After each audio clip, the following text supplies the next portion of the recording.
I was in an infantry unit, mechanized infantry, and we were most of our operations were search and destroy missions. They see things that I don't think we're even hardwired to see. It was a very, very unpleasant experience. I also say that about his experience with Vietnam, that my brother is still over there, that he had never actually returned. I was 19, and when we were on the ship and we got closer to the Persian Gulf, there were Scud missiles that were being sent out in our direction. The effects of the war and the things that he saw there just destroyed him. Still with me. I was a bombardier navigator and I flew 65 missions.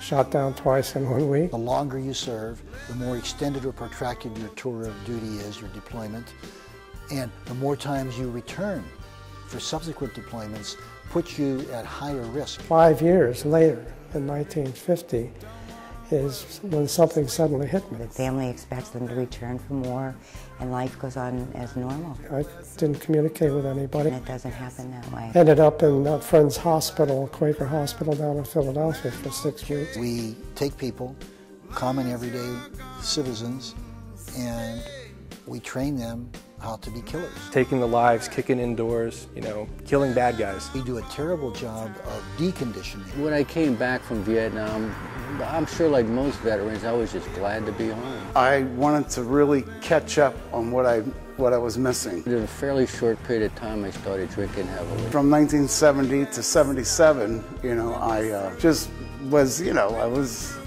abusing. I noticed that I started getting very bad headaches.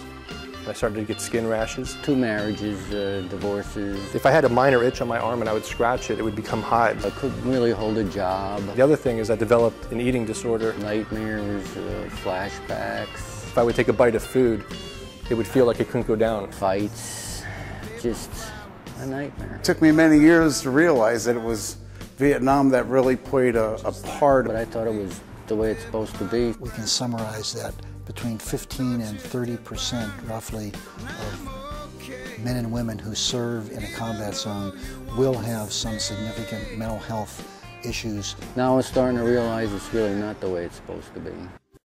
The program, by its design, will be geared to help people with post-traumatic stress disorder or co-occurring disorders involving substance abuse, alcohol. That's the uniqueness of Veteran Sanctuary because they are addressing the veteran-specific needs. It will also serve folks who have mild traumatic brain injury. 20-some years ago when we went into the state correctional facilities, one of the things we identified was how they get here.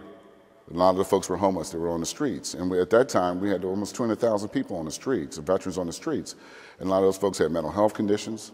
They had drug and alcohol, and they were homeless. We want to take the strength that vets have, engaging in a concept of vet helping vet. You're surrounded by people who want to help you, and they're people who know what you've been through. We want to teach them intervention skills, mentoring skills, and de-escalation skills. They're not pretending to get it, they really understand what it's like. Another component of this program will be to address families. If you're living with someone who has PTSD or drug and alcohol, specifically both, it's a tremendous strain on the family. And the inclusion of the family, I think, is one of the most important parts of their treatment. Treatment Trans is proposing is something unique. Nothing in the country is, that I know of exists for this, is bringing in the family and giving them counseling as well.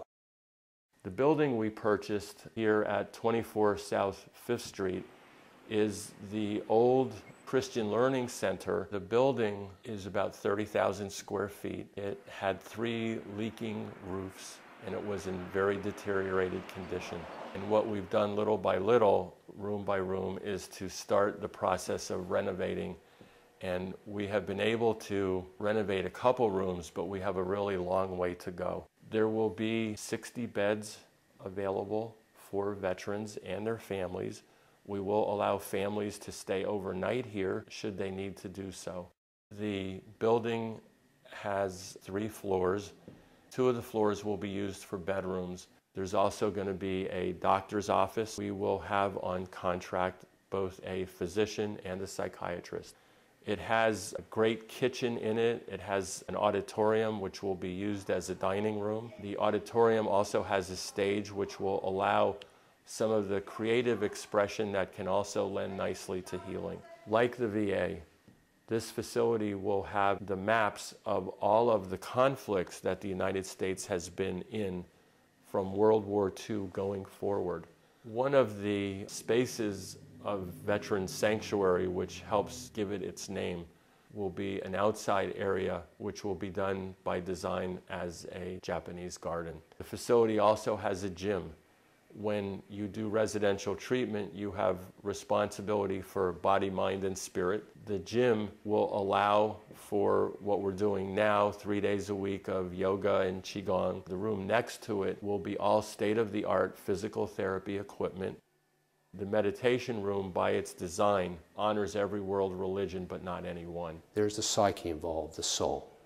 And this is something that is particularly important to us as Lehigh Valley Military Affairs, that we look at the whole individual. We're hoping that the mindfulness practices will help people learn to open to their experience without judgment and to experience life more fully. There's a little space off to the side of the gym which will be utilized to support the staff.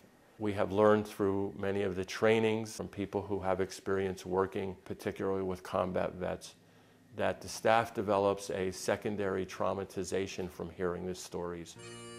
I think there's an awful lot of people in the community that will be helped by this endeavor. It's a place where people can go and get treatment, get help. There is nothing like it. When your service person comes home, you'll also get your family member back. There should be veteran sanctuaries in every state within reach of veterans that need it. It's a shame it wasn't there 40 years ago. It's really needed in this area. It's been a heck of a big difference in my life. It's needed, period. But you take it when you can get it. I think it's a real big commitment that they've made to their country and their communities. Our highest intent, purpose, and desired outcome is to lessen suffering in the world, and we do this one person at a time. We are now widening the path to include veterans who have been victimized by the trauma of war. I'm asking you to help us help the veterans lessen their suffering. You can do this by contributing to the Veteran Sanctuary Capital Campaign Fund. Please join us on the path. Thank you.